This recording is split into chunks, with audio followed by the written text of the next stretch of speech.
He used his best game show voice, didn't he? Joining us now, host of the Keeping It Real podcast, Jillian Michaels, who lost a home in a wildfire in 2018. You sold a home in 2021, and that one just burned down. You have family. Your reporter was standing right actually in front of my house. I could see the rubble in the back that I sold in 2021. And you have family who is in Los Angeles right now. I currently evacuated my mother, gosh, I'm losing track of time, 2 days ago, and my wife stayed with her. My wife and her have moved twice because fires are cropping up all over Los Angeles. They're evacuating people, and there's complete gridlock. Nobody is directing traffic, so it's understandable you need to take the power down should a power line go down, but you don't have anybody in the streets guiding traffic. That's why you're seeing bulldozers moving through cars that have been left in the road like it's the Walking Dead as people are running on foot from the fires. It's absolute madness. And I've seen that clip of that mother, and she says to the governor, will it be different next time? And he says, it has to be. Next time? This just happened 4 months ago. All of northern Malibu just burned down 4 months ago. It happened in 2018 when I lost my house.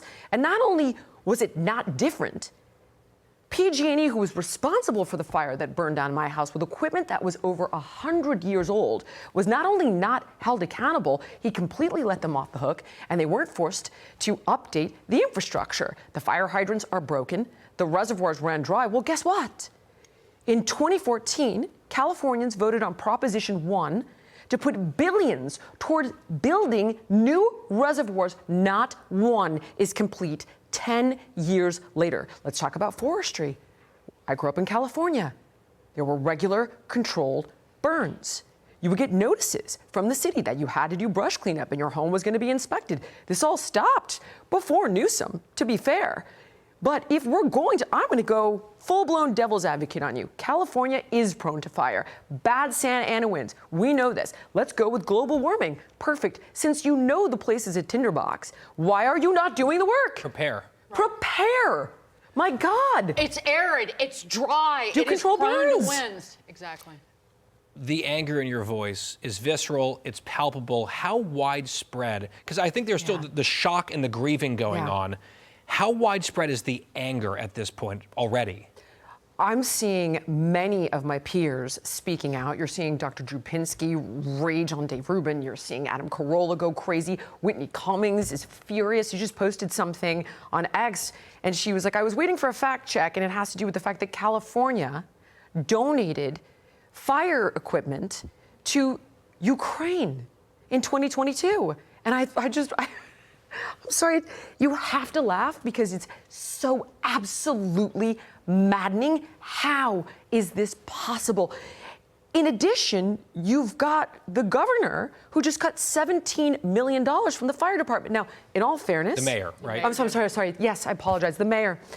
And in all fairness, it's like an $800 million budget, but it's one you need to be increasing, not decreasing. And when you've lost tens of billions of dollars towards the homelessness crisis that you can't account for, and homelessness has gone up 30% in California since you began losing these billions of dollars, maybe, knowing that the state burns down every frickin' year, you could have put some of that money towards infrastructure. I've heard people try to fact check this fact about the $18 million fire department budget decrease because more money is coming in next year's budget.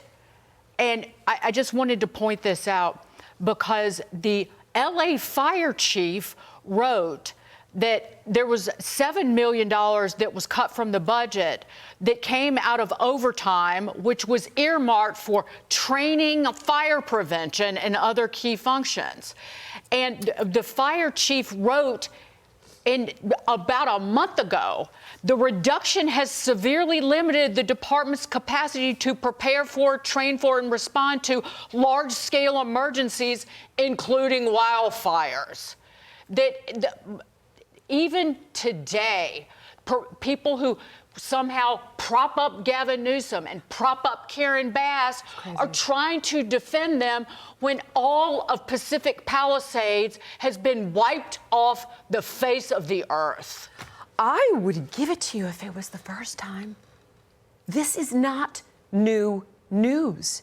It is every single year, over and over and over again.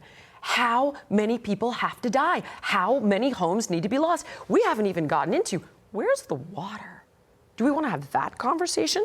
Why don't we start with 80% of the water in California is going to big ag, one family in particular that's so powerful, I'm damn near afraid to mention their name on camera, but they control a huge majority of the state's water, and they happen to be top contributors previously to Dianne Feinstein, now to Gavin Newsom. The water is going to big ag. They have 2% of the state's GDP, 80% of their water. Or if you want to look at the environmental impact on a small fish where we're siphoning off water straight into the Pacific, listen, I get it. I understand you want to protect the environment, but how's the environment now when you just killed, I don't know how many coyotes, how many mountain lions, you have baby deer running in flames down the road? Just, yeah, how about, really? Or how about when all of this runs off into the Pacific? Is that good for the environment?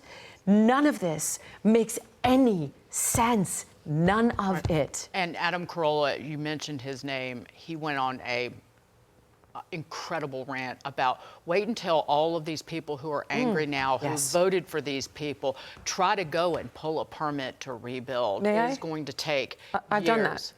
A year just to get a permit to clean up the wreckage on my home that burned down. And when I tell you, and I'll paint a picture for you very quickly, and it is gruesome and I apologize, in the pool where all of the debris from the house and everything had gone into, and animals that had scrambled into the pool that were dead, sat in that pool for a year. We could not drain the water or clean it up because we couldn't get a permit to clean it up for a year, let alone rebuild. I sold the property. I couldn't even begin to imagine it. It's a very expensive place to live. They ask a lot of their citizens in terms of taxes, and it's the highest income tax rate in the nation in California. Here's some of the government they're getting. Jillian Michaels, good to see you. Good to see you under tough circumstances, but thank you for your passion in saying things that need to be said. Thank you for having me. I appreciate it. Great to see you. We'll see you soon. And blessings to your family and your mom.